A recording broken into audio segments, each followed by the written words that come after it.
সে ফতুল্লা থানায় আরেকটি মোকদ্দমা দায়ের করেন তার শ্বশুর অ্যাডভোকেট চন্দন সরকার এবং তার ড্রাইভার ইব্রাহিমকে হত্যার জন্য।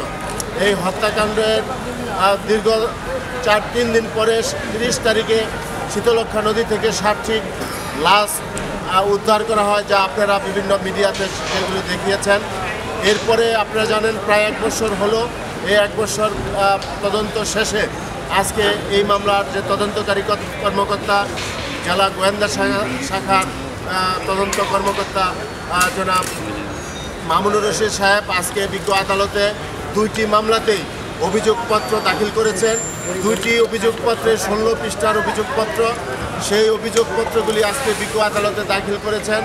সেই অভিযোগপত্রের মধ্যে আমরা যতটুকু জেনেছি এবং দেখেছি আদালতে, সেই অভিযোগপত্রের মধ্যে আজকে 2টি মামলাতেই 35 জনকে আসামি হিসাবে সেন্ড আপ করা হয়েছে এবং ইতিপূর্বে যারা গ্রেপ্তার হয়েছে, গ্রেপ্তারকৃত এবং এজাহার নামীয় সহ 16 জনকে এই মামলার দায়িত্ব অব্যাহতি দেওয়া হয়েছে।